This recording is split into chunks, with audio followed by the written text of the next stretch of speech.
All right, it's time for another pop culture roundup, and this time we have Tomi Lahren, and we will get into the latest and greatest Hollywood drama. So we're gonna start off, is he Kenneth? Kenneth, remember that? That's from Ken and Barbie there. Women around the world are taking their men to the Barbie movie as a test to see how empathetic they are towards feminism and the patriarchy and fighting it and all that. Good idea? So listen, I don't think my husband would go with me to the Barbie movie. I went with girlfriends, but I liked the movie. I know that you didn't like it fully. I liked the first half. So I did like it, and I do think that maybe even having your boyfriend, your husband go with you, I think for the number of times I have to watch college football, I'm okay with it.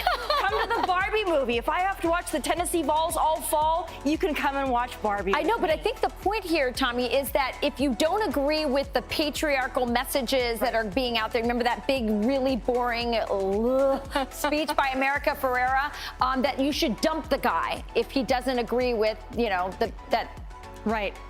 I think if you're going to dump a guy over a disagreement on the Barbie movie, I'm not sure that the relationship was built to last, but I do think that it's a good discussion to have. You know, maybe you can find out something about your boyfriend or your girlfriend, right? Maybe it's a test the other way. So this could be a good thing. All right. Well, find out about each other. Ken and Barbie don't get married, spoiler alert, which is my biggest problem in the end. All right, well, let's move on.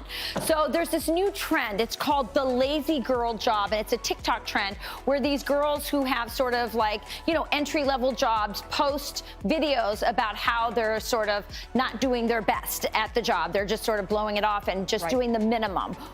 Is the girl boss thing like so last year and now it's lazy girls in? So this is a TikTok trend. Yes. So everything horrible is birthed on Kanye's TikTok. We'll also start there. TikTok also brought us quiet quitting, bare minimum Mondays, and now this, lazy girl jobs. Is this a communist plot? Well, it could be. You know, it's TikTok, so I wouldn't put it past them. But listen, we've got people that are on TikTok, maybe monetizing and making money off of social media, telling other young girls and other women that they should do less and excel less and be less successful. So I'm not buying it. Ladies out there, do not fall for this. It is a trap. Work hard, do your best. Now, this is a positive Barbie message.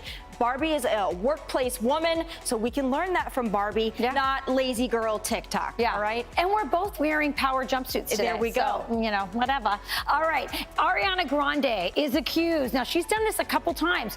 She is dating a guy, or she caused the breakup of a young couple. They were high school sweethearts with her now co-star in the new musical Wicked.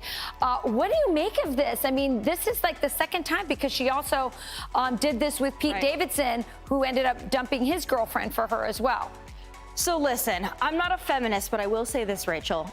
It's not her fault, right? It takes two to tango. So maybe she's irresistible, but some of these men, right? If you're leaving your wife and your young child, or you're leaving your girlfriend, or you're cheating, I can't blame Ariana Grande for that. It takes two to tango. I also blame the man in this situation. Now, I don't have a whole lot of love for Ariana Grande, but I will say this. Nobody is sucked in and mystified by somebody. I don't care how pretty she is, how great of a singer. I think this is a man problem as well. We just need loyalty and fidelity all around. All the way And you know around. what? Maybe she did these women a favor, because if their man was going to cheat, maybe she helped them find out sooner. So maybe it's a gift. It never ends well when that happens. You saw what happened to Giselle after she took Tom Brady's husband away from his pregnant wife.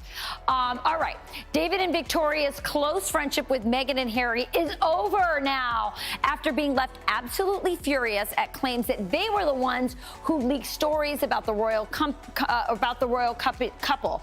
So what's happening here? I'll tell you, we have Douglas Murray on. I asked him what's happening, and he says they want Hollywood friends, but these aren't really their real friends, and that's why there's all this drama. Well, again, I don't think that Harry and Meghan are actually upset at people leaking stories, because that's what they need. They need content. They need to be the center of attention. And I'm sorry here, but this is actual, to me, this is actual royalty, because I'm such a Spice Girls fan. And when you look at David Beckham, Victoria Beckham, I think that though they are maybe higher on the ladder than Harry and Meghan, but Harry and Meghan have to have some kind of drama They wish they could be friends with Posh Spice at this point, but they want people to be leaking. They want to be the center of attention. They want to be royal when it suits them because they want us to be talking about them. I'd rather talk about Posh Spice, to be honest with you, Rachel. King Charles inviting Harry and Meghan on their summer vacation. Good idea, bad idea? To bring them back in. It was a nice gesture. And as much as they might protest, like, oh, no, they don't want to do that, they do, because if they're not feuding with the royal family, again, Rachel, they have no content. They have no deals with Netflix or Spotify. So they got to stay in the limelight, in the news. So they want to be royal every once in a while just to kick that back up. Well, we are talking about them. All right, Tomi Lahren, thanks a lot. I'm Steve Doocy. I'm Brian Kilmeade. And I'm Ainsley Earhart. And click here to subscribe to the Fox News YouTube page to catch our hottest interviews and most compelling analysis.